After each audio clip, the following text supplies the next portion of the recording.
할렐루야. 자, 우리 옆에 있는 분들과 한번 인사합시다. 종료주일입니다. 네.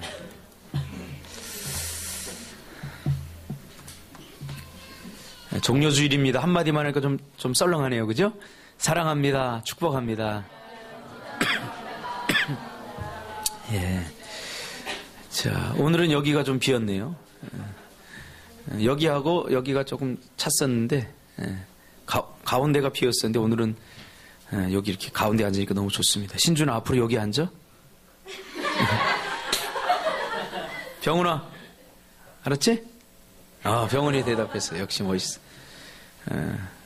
예린이하고 효정이, 혜연이도 여기 앉아? 뭐 대답 안 한다고 안 앉는 거 아니야? 이렇게 앉으니까 보기 좋습니다.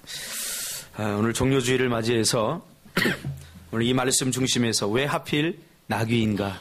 왜 하필 나귀인가? 라는 제목으로 하나님 말씀 증거하겠습니다. 오늘은 모든 교회가 종료주일로 지키면서 예수님의 고난에 동참하고 또 부활을 기다리는 고난주간을 알리고 또 부활절을 알리는 그러한 절기입니다. 저는 어릴 적에 이 성경 본문을 읽고 또 설교를 들으면서 두 가지 궁금한 것이 있었습니다. 근데 두 가지 궁금한 것이 다 안 풀렸어요. 그래서 오늘 그 두 가지 궁금증을 가지고 오늘 본문 설교를 하려고 합니다. 첫 번째는 예수님이 예루살렘 입성을 합니다. 예루살렘에 죽으러 가는 거지, 한마디로. 십자가에 달려 비참하게 스스로 죽으러 가는 그 길을 가면서 예수님은 이 예루살렘 입성이 굉장히 당당합니다. 억지로 끌려가는 게 아니라 자발적으로 가면서 당당하게 이 예루살렘에 입성을 합니다. 어떻게 이렇게 당당하게 들어갈 수 있었는가? 조금도 망설이지 않고 죽으러 가면서 어떻게 당당하게 갈 수 있었는가? 제가 예전에 그 사형장에 끌려가는 사람들에 대한 이야기를 들은 적이 있습니다. 참 예수를 믿든 안 믿든 자기가 죽으러 가는 그 길은 참 두렵고 떨리는 길입니다. 그래서 얼마나 긴장하는지 죽으러 가는 사람들은 몸에 있는 그 문들이 다 열린다고 합니다. 관략근이 열려서 이 배설이 되기도 하고 모든 문들이 다 열린다고, 그만큼 이 긴장한다고 합니다. 그러나 예수님의 이 죽음의 길, 예수님이 죽으러 가는 이 길은 그렇게 두려운 길이 아닙니다. 굉장히 당당하고 떳떳하게 들어가는 것입니다. 어떻게 이렇게 당당할 수 있는가? 예수님도 하나님이지만 그런 완전한 인간이신데, 완전한 인간인 예수님께서 어떻게 이렇게 당당하게 갈 수 있었던가? 그 첫 번째 이유는 사명이 분명했기 때문입니다. 예수님은 사명이 분명했습니다. 여러분, 사명이 분명하면 고난도 죽음도 두려워하지 않을 수 있습니다. 사명이 분명한 사람은 고난을 극복할 수 있고 죽음 앞에서도 두려워하지 않을 수 있습니다.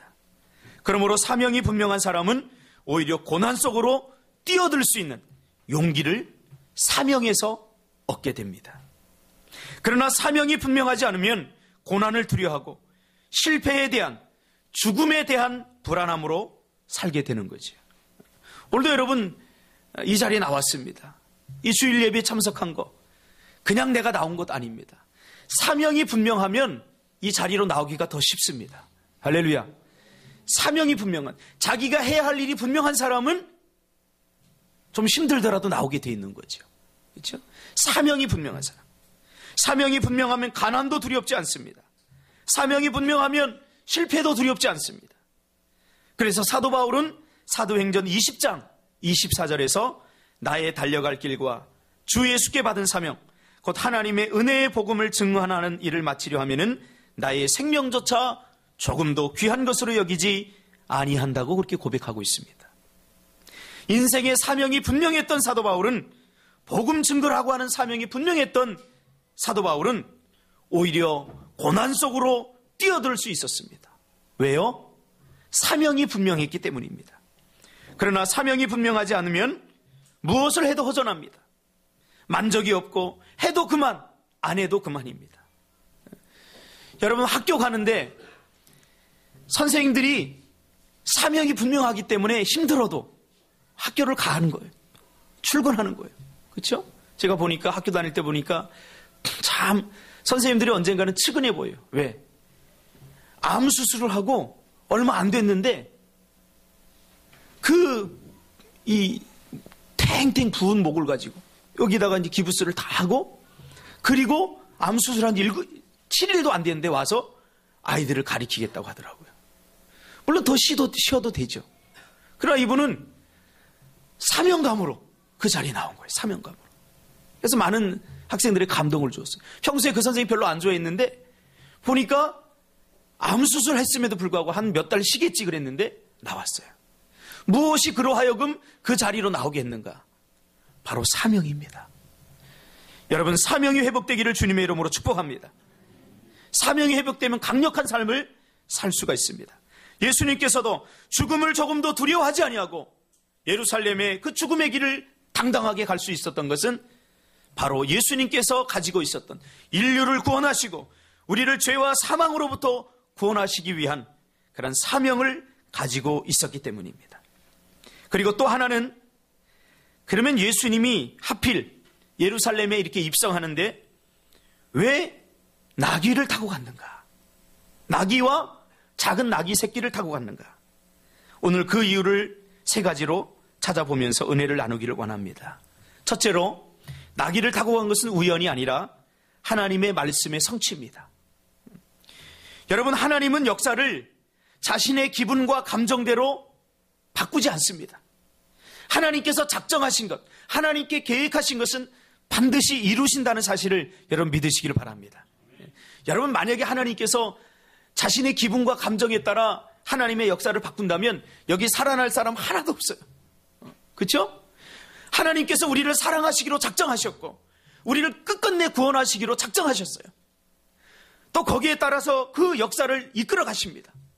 그러기에 오늘 예수님께서 나귀 새끼를 타고 들어간 것은 바로 이미 하나님께서 말씀을 통해서 스가랴서 9장 9절에 예언하셨습니다.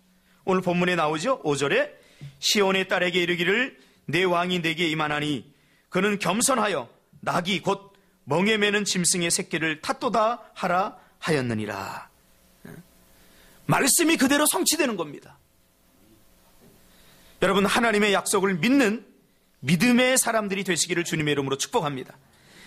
여러분, 약속을 붙들고 살아야 흔들리지 않습니다. 하나님의 언약을 붙들고 살아야 낙심하지 않습니다. 그렇지 않으면 순간순간 다가오는 사단의 공격, 우리를 무너뜨리려고 하고 우리를 낙심시키려고 하는 이것에서 우리가 흔들릴 수밖에 없어요. 어제도 청년들 성경공 받아보니까 우리 상진 집사가 그런 얘기를 해요. 내가 막 이 편입 준비하는데 막 열심으로 뭔가를 하려고 했는데 얼마 되지 않아서 몸이 좀 약해지니까 모든 게 다 귀찮아지더라. 사람은 환경의 영향을 받을 수밖에 없습니다. 조건의 영향을 받을 수밖에 없습니다. 그래서 우리가 환경을 바라보면 안 돼요. 문제를 바라보면 안 돼요. 우리가 뭘 바라봐야 되냐면 하나님의 변함없는 약속을 믿고 신앙생활 하시기를 주님의 이름으로 축복합니다. 하나님의 약속은 절대로 변함이 없습니다. 그러므로 하나님의 약속을 믿지 못하고 늘 의심하는 자들에게 하나님의 약속은 반드시 이루어진다는 그 사실을 오늘 나귀를 타고 가시면서 예수님께서 시청각적 설교를 하는 거예요. 봐라, 스가랴 9장 9절에 나귀 타고 메시아가 온다고 하지 않았느냐? 내가 그 메시아다. 그러면서 나귀를 타고 예루살렘에 입성하시면서 하나님의 약속, 하나님의 예언이 성취되는 것을 직접 눈으로 이스라엘 백성들에게 보여주는 그런 시청각적 설교입니다. 이스라엘 백성들은 늘 하나님의 약속을 의심하고 불안해하고 두려워했습니다. 조금 환경이 어려워지고 문제가 생기면 하나님의 약속을 의심하기 일쑤였습니다. 역사 속에 이스라엘은 이렇게 의심쟁이들이었습니다. 여러분, 바벨탑도 의심의 탑 아닙니까? 하나님께서는 다시는 물로 심판하지 않겠다 그러면서 무지개로다가 너희들 이거 봐라, 다시는 물로 심판하지 않겠다 하고 무지개 언약을 주셨는데 이스라엘 백성들은 비가 오고 우르릉 쾅쾅 할 때마다 의심하는 거예요. 야, 이거 또 하나님이 물로 심판하는 거 아니야? 그렇죠? 그래서 의심하니까 뭐예요? 무지개를 보여주셨어요. 그러니까 무지개를 보면서 우리가 하나님께서 절대로 물론은 다시 심판하지 않겠다 하는 하나님의 약속인데 그것을 보고도 믿지 못하는 거예요. 그래서 쌓은 게 뭡니까? 바벨탑이에요. 바벨탑. 바벨탑은 궁극적으로 의심의 탑입니다. 하나님의 약속을 믿지 못하는 이스라엘 백성들의 삶의 그리고 신앙의 모습을 적나라하게 보여주는 것이 바로 바벨탑입니다. 우리도 하나님의 언약을 믿지 못하면 우리 스스로가 바벨탑을 쌓을 수밖에 없습니다. 하나님은 여러분을 지켜주실 것입니다. 하나님은 여러분의 미래도 책임져 주실 것입니다. 그러므로 연금보험, 노후대책 이런 거 안 해도 돼요. 하나님께서 반드시 지켜주실 것입니다. 이걸 믿어야 돼요. 우리가 어떤 상황에 처해 있든지 간에 어떤 형편에 있든지 간에 하나님께서 지켜주실 것이라고 하는 이 약속. 그러나 이스라엘 백성들은 너무나 쉽게 자주 이 언약을 잊어버립니다. 사람들이 예루살렘으로 입성하는 예수님을 향해서 종려나무 가지를 흔들어댑니다. 이 종려나무 가지를 흔들어댄다는 것은 환영의 뜻입니다. 예수님을 환영합니다. 그러나 그렇게 환영했던 이스라엘 백성들이 곧바로 돌변해서는 예수님을 십자가에 못 박여 죽여버립니다. 왜 그래요? 언젠가는 막 예수님 어서 오십시오 그러면서 환영하고는 불과 며칠이 못 가서 확 돌변해서는 예수님을 십자가에 달아버립니다. 왜요? 그들은 예수님이 예루살렘에 입성할 때 그들이 가지고 있던 소망, 그들이 가지고 있던 원함이 있었어요. 그건 뭐냐면 로마로부터 압제를 받고 있는 이 팔레스타인을 예수님께서 정치적인 왕으로 오셔서 해방시켜 주기를 원했어요. 그래서 정치적인 왕으로서 예수님을 받아들인 거예요. 지금의 이스라엘 백성들이 삶이 힘들고 삶이 고단하고 로마로부터 압제를 당하니까 얼마나 여러분 핍박을 많이 받았겠어요. 그러니까 이 예수님께서 오셔서 그들을 이 정치적인 권세로부터 해방해 주기를 원했어요. 그러나 예수님은 정치적인 왕이 아니라 우리의 죄를 구원해 주실 인류의 왕으로 오셨어요. 여러분, 많은 사람들이 신앙생활을 자기 뜻, 자기 바램을 이루고 싶은 열정과 마음에서 신앙생활을 시작합니다. 그리고 교회에 나옵니다. 그리고 예수를 믿습니다. 왜요? 때때로 우리에게는 초월적인 힘이 필요하고 인간이 할 수 없는 일을 신이 대신해 주기를 바라는 그러한 마음이 있기 때문입니다. 그러한 마음으로 교회에 나와서 기도하고 예배합니다. 그러나 시간이 흐르면서 하나님은, 예수님은 내 원함을 이루어주지 않습니다. 내 뜻과 그리고 내가 원하는 것과는 너무 멀리 가버립니다. 기도에도 응답되지 않습니다. 그럴 때 우리는 돌변해버립니다. 하나님이 어디 있어? 자기 뜻대로 이루어주지 않은 기도, 자기 뜻대로 자기 원함을 응답해주지 않는 하나님에 관해서 확 마음을 바꿔버립니다. 저는 그런 사람들 많이 봤어요. 그러면서 하나님을 부인하고 신앙을 떠나버립니다. 물론 여러 가지 이유가 있습니다. 교회가 문제가 여러 가지 이유가 있지만 근본적으로 하나님을 떠나는 것은, 교회를 떠나는 것은 바로 하나님에 대한 서운함이 있기 때문입니다. 나의 많은 원함을 가지고 신앙생활을 시작했지만 나의 뜻대로 응답해주지 않는 하나님에 관해서 공격하는 것이 바로 이러한 모습으로 나타납니다. 여러분, 신앙생활은 자기 뜻을 이루는 게 아닙니다. 내가 할 수 없는 일을 신의 힘을 빌려서 자기의 욕망을 이루고 자기의 뜻을 이루는 것이 신앙생활이 아닙니다. 오히려 신앙생활은 그 반대입니다. 하나님의 뜻에 나의 뜻을 철저히 복종시키는 겁니다. 하나님의 말씀에 나의 뜻을 내려놓고 철저히 순종하며 가는 길이 신앙의 길입니다. 그러므로 나의 뜻이 이루어지지 않는다고 하나님에 관해서 불평하고 원망한다는 것은 얼마나 어리석은 일인지 모릅니다. 우리는 그저 하나님께서 나를 향해서 예비해 놓으신 미래의 길을, 그 길이 반드시 좋은 길이라는 사실을 의심하지 않고 아무리 힘들고 어려운 길일지라도 하나님의 약속을 의심하지 않고 묵묵히 따라가는 것이 여러분 신앙생활입니다. 두 번째로 예수님께서 나귀를 타고 오신 것은 평화의 왕으로 오셨음을 알리는 행위입니다. 성경에서 말은 전쟁 시 타고 다니는 동물입니다. 그래서 말이 나오면 전쟁을 의미합니다. 그러나 평화의 시대를 의미하는 동물이 있는데 바로 나귀입니다. 나귀는 평화를 상징합니다. 또 나귀는 우리나라 소처럼 밭을 갈며 평화로운 광경을 연출해내는 그런 동물입니다. 성경에서 말이 뜨면 전쟁과 싸움, 불안, 갈등을 나타냅니다. 그러나 나귀는 평화로움을 나타냅니다. 그러므로 나귀를 타고 오셨다는 것은 죄로 말미암아 이 세상에 깨져버린 평화를 다시 회복시켜 주시겠다는 하나님의 의지가 담겨져 있습니다. 여러분, 죄는 항상 갈등과 반목과 미움과 시기, 질투, 인간의 욕망을 자극해서 평화를 항상 깨버립니다. 그러나 예수님은 이런 죄악의 세상에서 깨져버린 그러한 평화를 회복시켜 주시기 위해서 이 땅에 오셨습니다. 그래서 예수님이 가는 곳마다 평화가 회복되었습니다. 여러분, 죄가 득세하는 곳에는 항상 불안하게 되어 있습니다. 항상 평화가 깨어지게 되어 있습니다.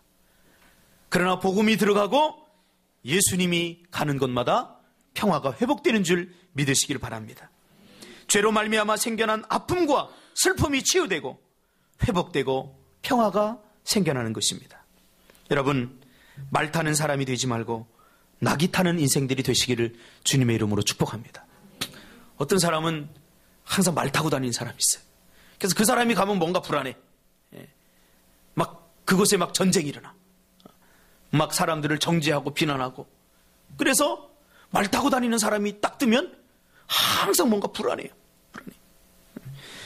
갈등을 일으키고 분열을 일으키고 문제를 만들어내고 용서하기보다는 사람들의 잘못을 지적하고 비난함으로 평화를 깨버립니다. 말 타는 인생이 되지 말고 전쟁하는 인생이 되지 말고 나귀 타는 인생, 평화를 만들어내는 사람들이 되시기를 주님의 이름으로 축복합니다. 그래서 여러분, 내가 가면, 나귀 타고 가면 분열됐던 것이 다시 회복되고, 그렇죠? 싸웠던 사람들이 다시 화해하게 되고. 할렐루야. 여러분, 나귀 타는 인생들 되시기를 주님의 이름으로 축복합니다. 마지막 세 번째로는 고난과 겸손과 고난을 상징합니다. 예수님은 하나님이요 이 땅에 인류의 왕으로 오셨지만 그러나 자신을 철저히 낮추시고 인간을 섬기러 오셨습니다. 예수님이 이 땅에 오셔서 하나님 대접을 받지 못하는 이유가 무엇입니까? 예수님은 하나님입니다. 그러나 이 땅에 오셔서 하나님 대접을 받았습니까? 아닙니다. 무시당하고 멸시당하고 오히려 조롱당했습니다. 그 이유가 무엇입니까? 예수님이 낮은 자의 모습으로 오셨기 때문입니다. 다시 말하면 하나님의 모습으로 오신 것이 아니라 인간 중에서도 가장 낮은 자의 모습으로 오셨기 때문에 예수님이 고난당하셨습니다. 한마디로 말하면 너무 겸손하셨기 때문에 고난당하신 것입니다. 여러분, 우리가 겸손하면 고난당합니다. 그렇죠? 겸손하면 무시당합니다. 그러나 여러분, 각오하시길 바랍니다. 각오하셔야 돼요. 각오하셔야 돼요. 제가 대학원 다닐 때 교수님 한 분이 있었는데 이분은 얼마나 옷을 허름하게 입으시는지 몰라요. 독일에서 신학을 하셨는데 독일 사람들이 검소하잖아요. 그러니까 골덴이 있죠, 골덴. 한 30년 된 골덴. 독일 유학 처음 갈 때 장모님이 해주셨다는데 지금 입지 않아요. 낡아 빠지. 화장실에서 가끔 보면 양말도 빵꺼난 거 신고 다녀요.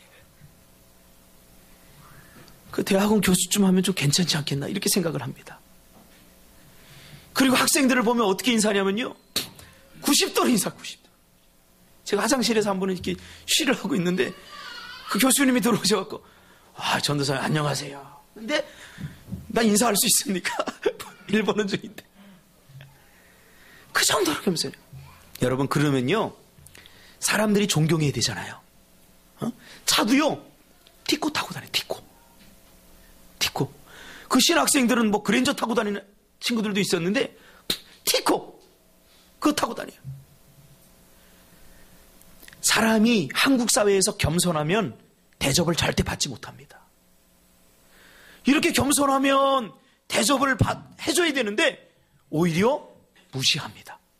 학생들도 그걸 당연한 것으로 알고 그 교수님 나타나면요, 먼저 인사하는 게 아니라 교수님이 인사할 때까지 기다려요. 한국 사회에서 겸손하면 무시당합니다. 고난당합니다. 뭔가 저 사람 뭐 좋은 대학 나왔어, 저 사람 직업이 뭐야, 그래서 좀 직업이 좋거나 좀 많이 배웠거나 그런 사람은 막 우러러봅니다.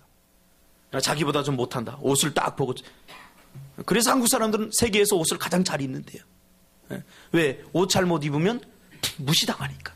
무시당하지 않으려고. 예수님은 인간의 옷을 입고 오셨어요. 그래서 고난당한 거예요.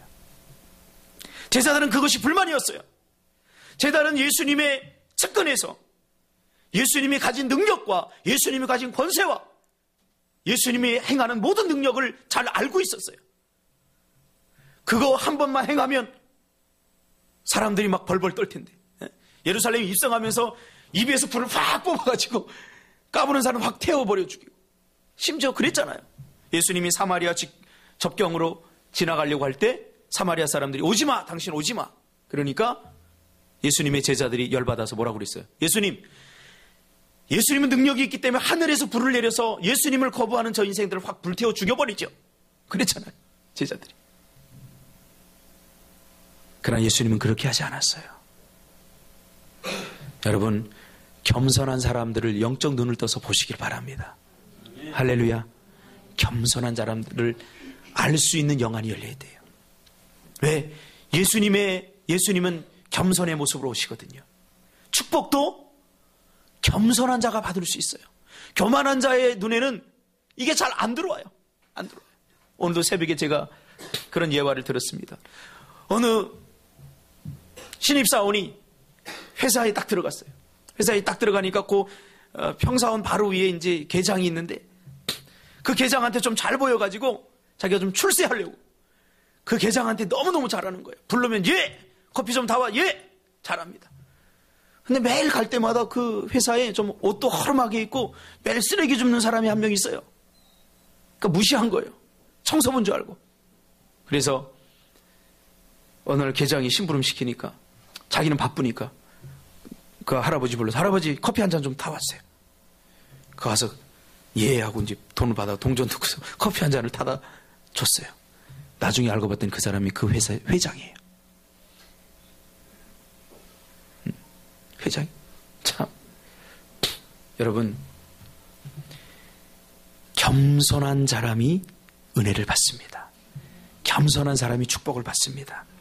겸손이라고 하는 것은 마음의 자세와 태도를 스스로 낮추는 것입니다. 마음의 자세와 태도를 낮추는 것입니다. 이길 수 있으면서 져주는 것이 겸손입니다. 많이 가졌으면서 자랑하지 않고 오히려 없는 사람 때문에 나의 자랑거리를 감추는 것이 겸손입니다. 너의 입장에 서보는 것이 겸손입니다. 아시스의 성 프란시스는 그렇게 하지 않았습니까?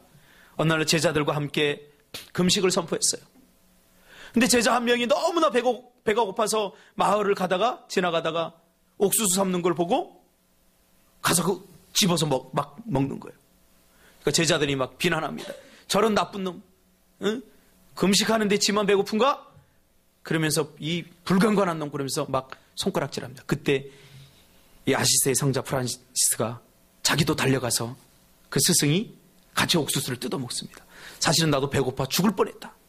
얘들아 우리 같이 먹자. 이게 겸손입니다. 에쿠스를 탈 수 있으면서 티커를 타는 것이 겸손입니다. 할렐루야. 네. 저도 가끔 제 차는 스타렉스인데 작은 차 몰고 다니면 괜히 밑에서 보게 돼요. 에쿠스 타고 다니는 거 보면 괜히 기가 죽으면서 티커가 앞에 끼어들면 자존심 상해요. 에쿠스가 끼면 뭐 당연하다는 듯이 알고. 이거 회개해야 됩니다. 할렐루야. 회개해야 돼요. 내가 너보다 더 잘할 수 있으면서 양보해 주는 것이 겸손입니다. 그러니까 여러분 이 작은 교회 오는 거 여러분 겸손하기 때문에 오는 거예요. 할렐루야. 겸손한 자들만 오는 거예요. 그렇다고 뭐 큰 교회 다니는 사람들이 뭐 거시기 하다는 얘기는 제가 못하겠습니다. 차마 입으로. 제가 이번 탁구 대회를 하면서 우리 교회 성도들이 참 겸손하다는 사실을 제가 다시 한번 발견했습니다. 탁구 잘 치는 사람들이 있어요. 그래서 제가 일부러 잘 치는 사람, 조금 덜 잘 치는 사람 이렇게 두 분씩 짝을 지어놨어요. 그러니까 진지코 성도님 같은 건 탁구 굉장히 잘 칩니다. 보니까 잘 친다. 그러나 똑딱볼을 옆에서 같이 치고 있어요. 똑딱. 얼마나 속 터졌을까요? 잘할 수 있는데 진지코 성도님이 딱 올라왔을 때 한 번씩 깎으면 다 이겨버려요. 그러나 옆 사람을 배려하면서 딱 치는데, 그러나 진지코 성도님만 그렇게 진주하세요? 저도 쳤습니다. 저만 진주하세요? 저 잘 치는 상진간사도 똑딱볼을 쳤어요. 그걸 보면서 잘할 수 있으면서도 배려해 주는 것, 이게 겸손입니다. 자랑거리가 많으면서도 내가 자랑하면 옆사람 시험 들까봐, 옆사람 가슴 아파할까봐, 나는 자동차도 못 타고 다니는데 나 에쿠스 다닌다, 그럼 얼마나 상처받겠어요. 그렇죠?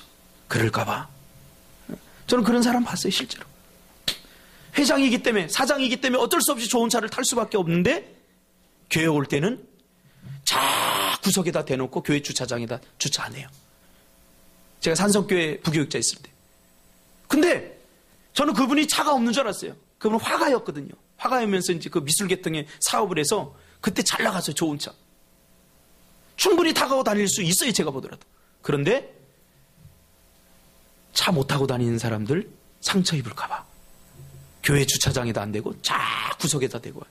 그래서 제가 하루는 교회 차 갖고 너무 측은해 보여갖고 사업을 한다고 제가 들었는데 매일 걸어서 오니까 불쌍해 보였고, 제가 안수 집사인데 그분이 집사님 제가 집까지 모셔다 드릴게요. 그러니까 예 감사합니다. 집까지는 그렇고요.